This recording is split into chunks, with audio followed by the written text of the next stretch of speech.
Today we're looking at Proverbs chapter 28. It's interesting how when I said also that 25 through 29 were to a king, that there'd been some fellows went ahead and it seems like they went through the Proverbs of Solomon and picked out the kingly ones. You got 25 is about the king. 26 is about fools, that the king should know the difference between what is a fool. And humility is 27. Boast not yourself and all these different things. As in water, face answers to face, so the heart of man to man. Look into yourself. Look at what you're seeing. Discern what you're looking at. And that's the truth. So we see this in 27. In 28, it's all about the wicked. And the purpose of the king is to stand against the wicked, to stand for the righteous, and to stand against the wicked. Can't let the wicked go. The wicked flee when no man pursueth, but the righteous are as bold as a lion. So he's talking about if you're righteous, you don't have to sit and be timid. You can be bold with what you say, as long as you're sure. Bold in your authority, bold in how you approach things. For the transgression of a land, many are the princes thereof, but by a man of understanding and knowledge, the state thereof shall be prolonged. The idea that we're going to have this transgressions, you may have many princes, but by understanding and knowledge, things are prolonged. A poor man that oppresses the poor is like a sweeping rain that leaves no food. The idea of a flood going through and just decimating. So a poor man that oppresses the poor that oppress the poor. And that does happen. They that forsake the law praise the wicked, but they that keep the law contend with them. This is about contending. You have action that you're supposed to do. When you look through 28, you'll find a lot of action words, not just sitting around and hoping things get better. He that rebuketh a man afterwards shall find more favor than he that flattereth with a tongue. So the idea of you're rebuking a man. You're correcting him. You're reproofing. So you get this idea. He that is of a proud heart stirs up strife, but he that putteth his trust in the Lord shall be made fat. The idea that you'll be healthy and you'll have what you need. There's so much in here that are action words for the king. Whosoever keepeth the law is a wise son, but he that is companion of a riotous man shames his father. The idea of looking what you're doing, you aren't just doing it for yourself. So going through these, again, they are action words, not just sitting around and thinking about goodness and righteousness, but also he that trusteth in his own heart is a fool, but he that walks wisely, he shall be delivered. When it says your heart, it's trusting your emotions. It's trusting your information up to that point. Always be seeking more information. Always ask questions. This is something I noticed when I had a car problem. When I got to the end of what I knew, I took it to somebody who knew more, and they gave me guidance. Sometimes you don't want to get into things that you don't know about, but a foolish man will get in there thinking, I will figure it out as I go. Kind of foolish. Look through these 28 verses in 28, and again see all the action words. See all the things that you're supposed to do. God made men kings for action, kings to do. We're going to see that when we get into 2nd Chronicles. We saw that with David in 1st Chronicles too. As a king, he was providing for his son to now put it all together, but now it's the son's turn to pick up the mantle and put it all together. So with that nice segue, we go to 2nd Corinthians. I keep getting that in my head. 2nd Chronicles. David has passed away, and we have Solomon now takes up the kingdom, and he talks to the captains of the thousands. Remember, now David set up the captains of the thousands who would be his administrators 2 weeks at a time over Israel, looking over the shepherds and the flocks and the vineyards and the agriculture and all of this. He talks to them, and he talks to the congregation. The ark is not yet in Jerusalem proper. It says here that it's still over in Gibeon, and there was a tabernacle there.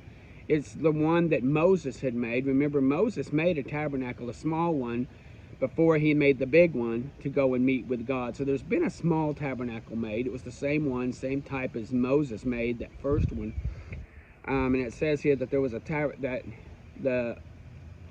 high place in Gibeon, And there was a tabernacle of the congregation of God, which Moses, the servant of the Lord, had made in the wilderness. But the ark of God, David brought up from Kirjath-jearim, he had pitched in a tent at Jerusalem. So it wasn't at Jerusalem proper. It wasn't at Mount Moriah. He talks about that later. He talks about how that Solomon goes and gets the brazen laver that Bezalel had made. And he goes and he sacrifices 1,000 burnt offerings. He goes and uses this laver, uses these things, and sacrifices 1,000 burnt offerings.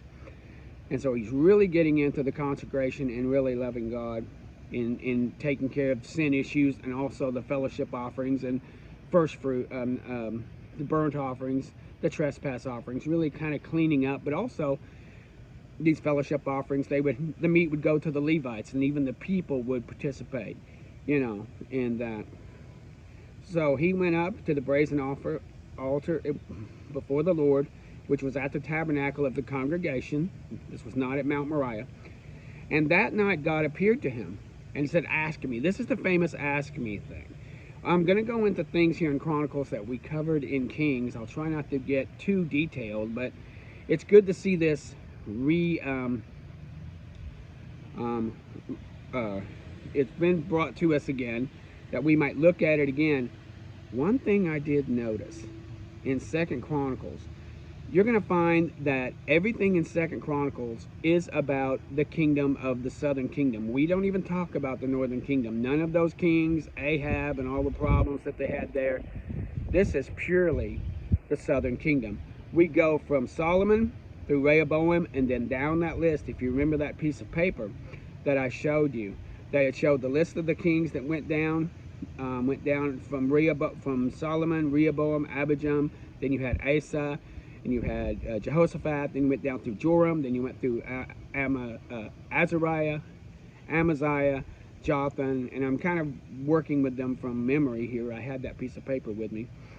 And it goes through Hezekiah, and then down through Jehoiachin, then down to Zedekiah. All that length of kings. In the first 10 chapters of 2nd Chronicles, we deal with, well, actually the first 9, we deal with Solomon. We meet the Queen of Sheba. From 10 through 36 is just those kings. Now, we're not going to make it too boring, but I also don't want to run across ground that we've already covered. But read it all again. Look and see, like I've said before, look and see if there's anything in the grid work that you missed the first time. When God reiterates himself, when God says something twice or 3 times, pay attention. He's not just saying this to hear himself speak. There's a reason why he's telling us this story. Here we have, he's reminding us, and that's the R word I was trying to remember, is he's reminding us that here is, he says to ask me and I'll give you the Lord. And he goes, "O Lord God, let thy promise unto David my father be established. Give me now wisdom and knowledge."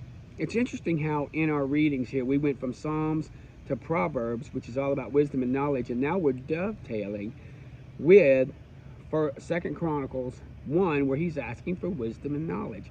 This would be the beginning of the book of Proverbs. He asked for wisdom and knowledge that he might come in and come out and judge these people.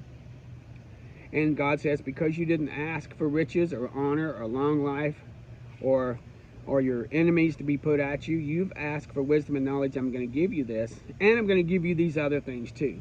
So he comes back and doubles down and says, you know what, I see that what you ask for. I see you ask for this higher thing. Well, I'm going to add these other little things too. I mean, we're the ones that have our priorities flipped. Oh, I want riches, I want fame, I want honor, you know, all this stuff. Do you want wisdom and knowledge? Because that's the higher thing. God can't find people who are pursuing wisdom and knowledge. Yeah, everybody's asking for money and new cars and name it and claim it and all that stuff, and just believe and you'll receive, as if that's the only scripture in the New Testament. There's so much in the New Testament about our activity. Many times our life is like Solomon's life. God's given us what we need to build what he wants us to build, but we want to build what we want to build. So we look at his stuff and go, well, this doesn't build for me what I want. So I'm going to let all this stuff sit to the side, and I'm going to wait till I get all the stuff to build the life I want. And instead, God goes, no, I want you to build a life based on what I'm giving you. So here he goes, and he takes his journey back, And he gathers up chariots and horsemen. He has 1,400 chariots and 12,000 horsemen. He places them in the chariot cities. And he also makes silver and gold as plenteous as stones, and cedars as sycamores. We covered this when we did earlier, how much abundance there was in Jerusalem at the time of Solomon. He made a great economy for people, and all of Israel was a strong economy. But look at this. He also bought horses and yarn from Egypt. He fetched out and brought forth from Egypt's chariots and horses. And he also bought these from the Hittites and from the Syrians. Now look at what he's done here. It's when you're at war, you take tribute, and people are kind of like, okay, I'm paying tribute. They're not happy with it, but you are the more powerful force, so they're forced to pay tribute or get out. But here, when there's peace, there's mercantilism, there's trade. All of a sudden, Egypt and Syria and these places that were kind of at war were now being benefited by the strength of God through the establishment of this with Solomon. All of a sudden, these nations are like, wow, yeah, please buy from me. Please buy this yarn. Please buy these horses. Purchase from me. And they're getting rich off of the riches of God through Solomon trading with them. You can either have people as, people with tribute who are part of, who pay tribute begrudgingly, or you have people who are in an honest relationship. And this is free market. He goes down and he's buying things. He's buying things from others and building their economies, building their lives. Their lives are made better. So here we have him doing this, which is a very smart thing to do. Solomon also determines to build this house of the Lord, and he goes and finds, we have 10,000 to bear burdens, and 80, which basically he has 70,000 men to bear burdens, 80,000 men to hew stones, 3,600 men to oversee them. Once again, this is not slavery. But what we do see is that the Israelites are the overseers, the supervisors, the managers, while the people who aren't the Israelites are the workers. Now, they're paid a great wage. You don't have good economy with slavery. Nowhere in the history of man was there ever a good economy that had slavery, because slavery steps on people. Slavery uses them. And here, people would work for a certain period. You get the idea that this was contract labor. It's just like going to work in an oil field, or I'm going to go work, out in a different place, or I'm going to go off and work out in the Gulf of Mexico on these oil rigs or something for a certain amount of time, make my money and come back. So again, I'm gleaning that more from what we learned in earlier books, but I do know that what we formerly know as slavery never created a good economy. We were on our road to a terrible economy in the 1800s. Not only was it morally wrong, but also the fact that it was a destruction to our economy. You think it's short, you're only thinking short term when you're looking at slavery. And none of the people who sold slaves and those who purchased slaves survived very long. Look at England and how it's gone down. Look at parts of Africa, how they've broken into groups that fight with one another. Slavery didn't build anything. We have the pyramids that are built by slavery, but guess what? The economy is gone. Egypt is not the power it was. The hanging gardens of Babylon are gone. The Colossus of Rhodes, gone. The great pillars of Greece and the great Colosseums in Rome, gone, or in shambles, in ruins. Slavery never created anything good, and God wanted to create something good here. So he sends Hiram, the king of Tyre, sends to Hiram Tyre, and we know the story. And he talked about how he was a friend of David, and David bought cedars from him. But I want to build this house for God and dedicate it to him. But notice what he says in 4. I want to do this, or in 6 he goes, but who is able to build him a house, seeing that heaven and earth can't hold him? But am I then that I should build for him a house, save only to burn sacrifices to him? The goal of the temple was not to get people into the religion and a relationship with their God. That's the byproduct. The product was sacrifice to this wonderful God who's worthy of you following his statutes and following his commands. Sometimes I think we flipped the script and made the unsaved more important than the Savior. We're too busy trying to tailor our Christianity to the unsaved that come into the door, that's unsaved that might be here today, instead of tailoring it just to pure worship. Here, Solomon is tailoring this to pure worship. He's not tailoring this to, well, I want to encourage those in Israel to love their God more. Hey, by doing worship correctly is how we also encourage others to worship correctly. When we make people the product, then people will be the product. When we make God the product, then people will get involved in that. So he does that. He's doing this. It says, behold, I build a house in the name of the Lord my God, a personable thing here where he uses the words of my God, not just the God. My God, to dedicate to him and to burn before him sweet incense, and for the continual showbread, and for the new moon sacrifices and solemn assemblies. This is an ordinance to Israel forever. It's about God, not about the worshipers. It's about the one being worshipped. Therefore he asked for him to send him a cunning man who can work in purple and crimson and blue. We've gone through this. And he also wants to be sent cedars and fir trees and alum wood from Lebanon. And he wants servants to come down. And these aren't going to be slaves. He uses the word servants. These are like indentured servants. Who wants to go and work for Solomon and make some pretty good money while you're there? And everybody's like, my hand's up, yeah, I want to go. Here they are. Even to prepare me timber in abundance for the house. Behold, I will give to thy servants, the hewers that cut timber, 20,000 measures of beaten wheat, and 20,000 measures of barley, and 20,000 baths of wine, and 20,000 baths of oil. Once again, you're not going to be without food, and some of this you might even be able to take back and barter, or take back to your homes. You might find that kind of, wealth tied to doing this work. And so he does this, and Hiram answers him and says how wonderful it is, because the Lord has loved his people, that he has made you king over him. Blessed be the Lord God of Israel, that has made heaven and earth, that has given to David a wise son. And he sends a cunning man. He's one of the sons of the daughters of Dan, whose father was in Tyre. We met this guy earlier. He goes down to help with the engravings. Again, it's hard sometimes to go back in time. We left history with Zedekiah and getting his eyes put out, and with Jehoiachin going off to Babylon with his family. It's hard to kind of leapfrog back all the way to Solomon because we got all that history. To leapfrog back and say the temple hasn't been built yet. We're in the process of building. We're meeting with Hiram again from Tyre.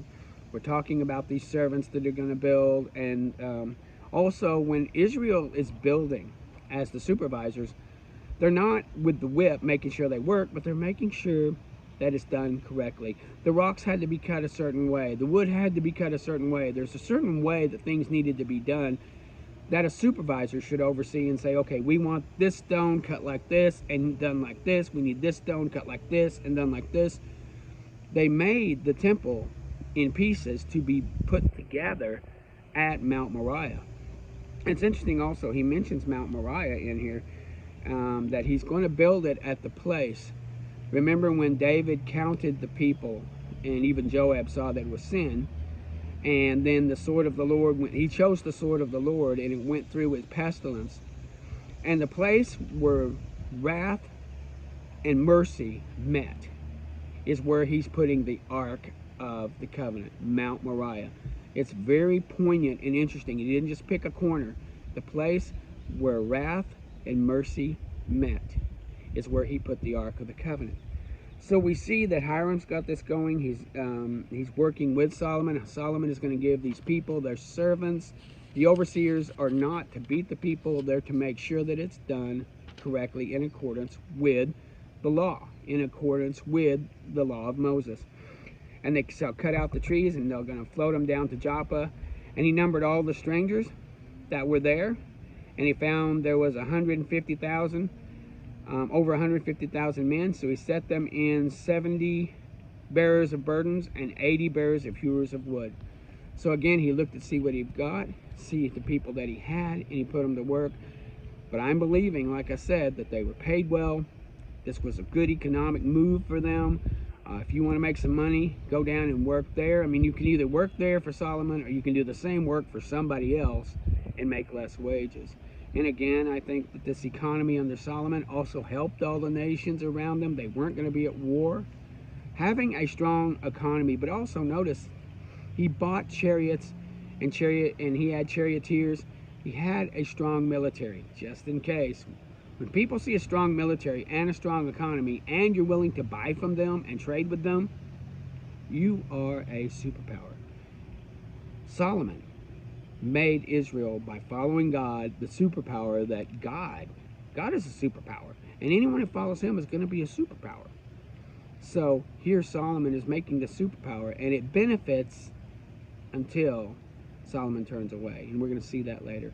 But right now we're back at those glory days, looking at how wonderful it was when Israel was following God. And let's just go back and revel again at how wonderful the God of Israel is. Thank you.